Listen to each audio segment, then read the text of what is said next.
Alright, good morning, good morning. It's such an early morning here in Hong Kong. As of now, it's 6:30 a.m. Pero ang alinsangan na boy. Mabuti naligo ako before we start. But man, it's so summer here.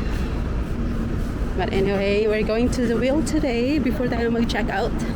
Lilipat tayo ng hotel. Hopefully hindi siya uulan kasi parang unpredictable ang weather dito. But it's good thing that we started early because napaka-busy ng Hong Kong. Tulog pa yung mga guests. So while tulog pa sila, rarampa na tayo para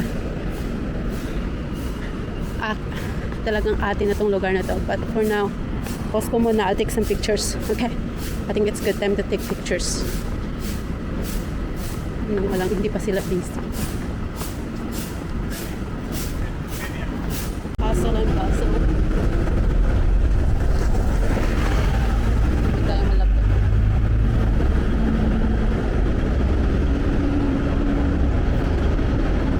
Walang katao-tao yung Hong Kong for today. Oh my God, I love it. Asphalt. No, I will not cross this man. This is crazy. The wheel, try natin na dadaan ng overpass all the way to the end. Malapit lang siya eh. It says 16-minute walk from Central Station. Maraming lagusan yung Central Station, so talagang nakaka-confuse. If you're new here in Hong Kong, try to get lost. I think it's fine. It happens all the time. I got lost. And I think that's how we learn, no? Kung matry mo ma-lost. Oh my God. I'm tired na. Few steps ko lang, tired na. But anyway. So this is it. Yung overpass. Alam mo, okay sana pag, ano yun, no?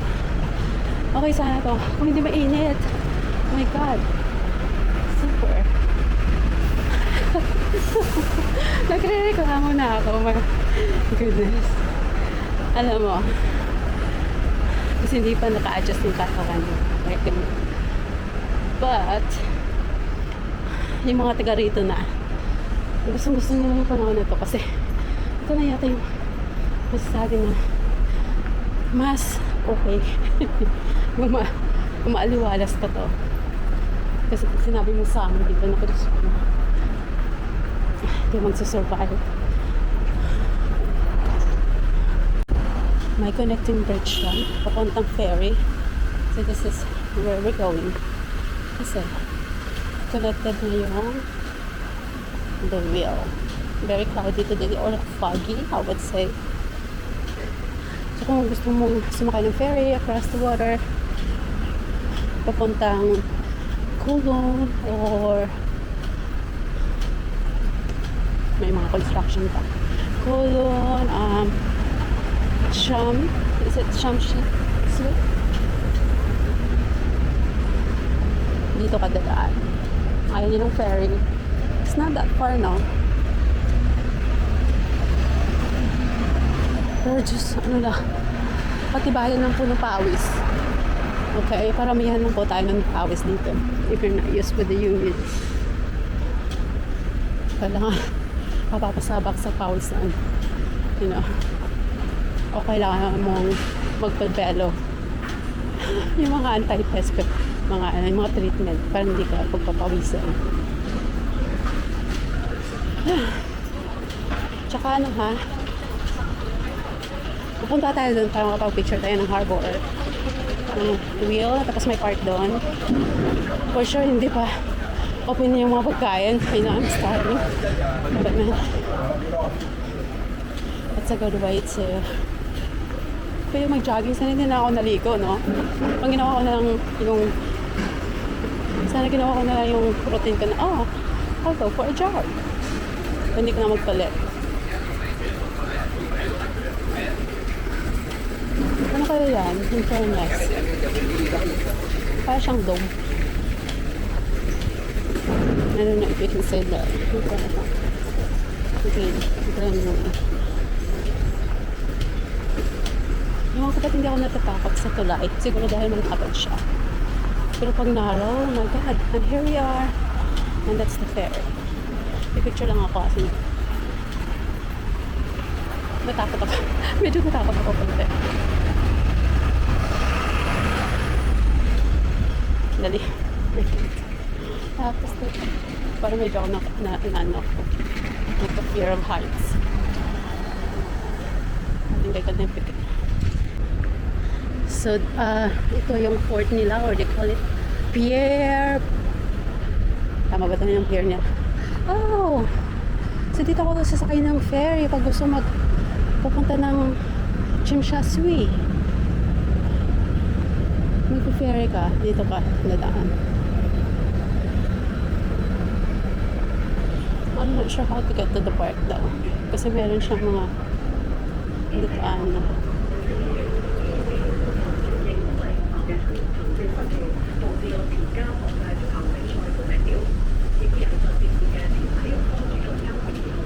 Sarado pa yung mga shops. So, about meron siyang destination. So, yan yung actually dyan banda yung aking hotel. So, Shamshi Twem. Tama ba yun? Shamshi Shwe. Shamshi Shwe. Malaki yung park na to. But I'm not sure kung open siya po, no? Nakasarado. May admission yata or something.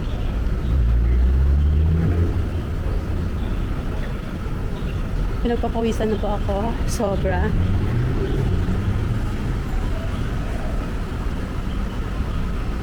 Oh, in fairness.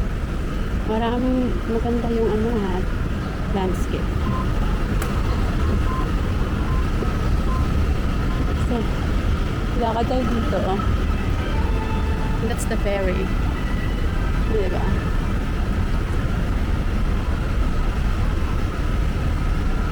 Sana ganito din sa Seattle. Meron din ferry sa Seattle pero ewan ko kung walkable siya or friendly siya, pedestrian friendly siya. Kasi nga grabe naman kasi yung sa Seattle doon. I think pedestrian friendly naman tatapaan. My goodness! I'm not fan of water but here I am. In fairness, maganda yung tubig nila. So, we'll be going across the water later. Doon tayo sa kabila, mag-stay. So, this is parang harbor area ng Hong Kong where you can take a ferry as well going to Cologne, going to Shamshi Wet.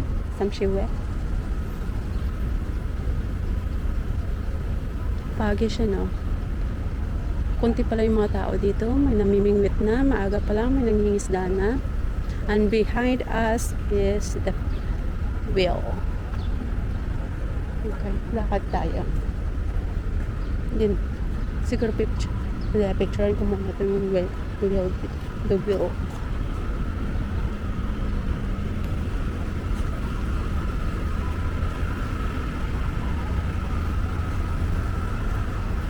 The wheel. Tapos may artwork siya. Feeling ko may admission tong park na to. Okay. We'll take a picture. And this one here. That's the ferry. Ano ba yun?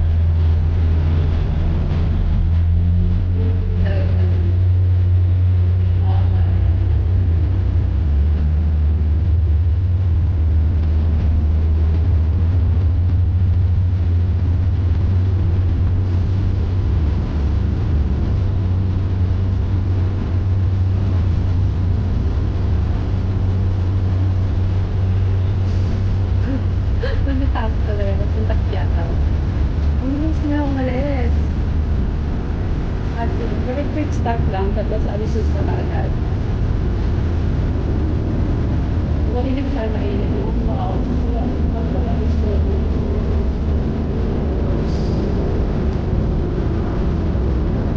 Nagaganda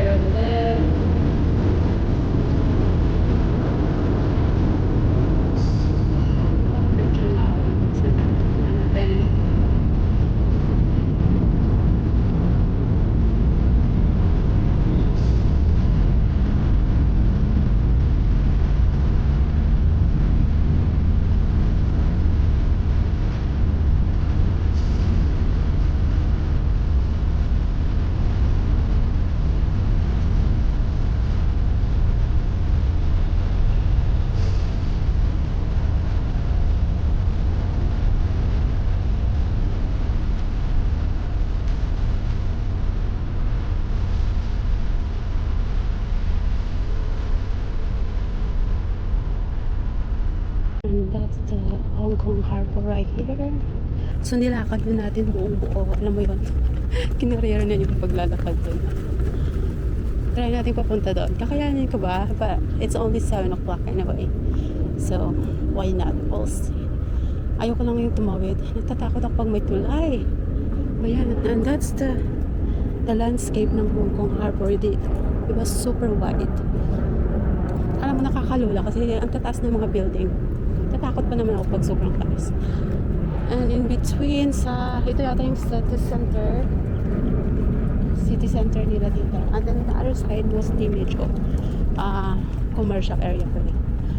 Yun. Ito yung not city center but business center. Okay. Business center of financial district ng Hong Kong. Yan dito. Ito yata yung tinatawag nilang Old Hong Kong. Tapos yung kabila, yan yung medyo bago na. Okay. I think this is it for now. Kinakarera ko lang yung paglalakad. Para pag uwi ko, payat na. Payat na ako. Narinig.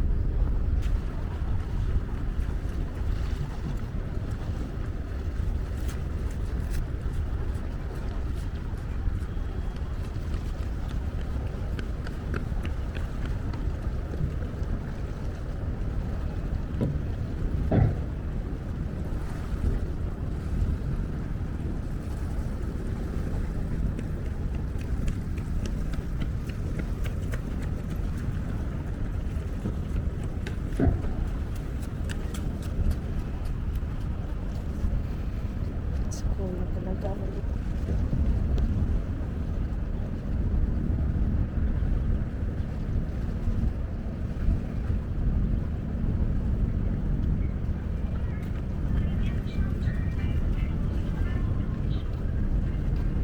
Diba, nakakatuwa.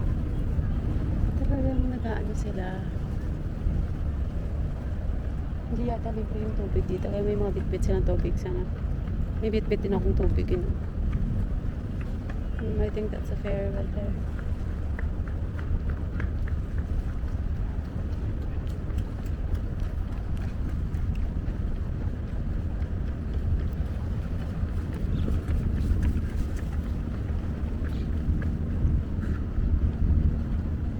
Ba't hinihingil ko po yan?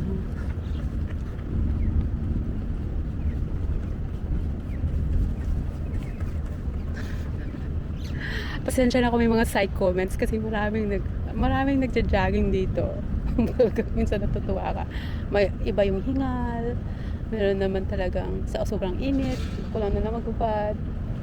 Pero ganun talaga ang buhay. Hanggat komportable ka, go for it. I'm not sure what's happening. Pero yung yacht na yan, bakit ang bagal mo, ha? I don't think it's a ferry. It's a private yacht. Maybe I'm mistaken. I don't know. Can you see it? Pang mali yata yung focus. Where are you, yacht? Yeah, right there, diba?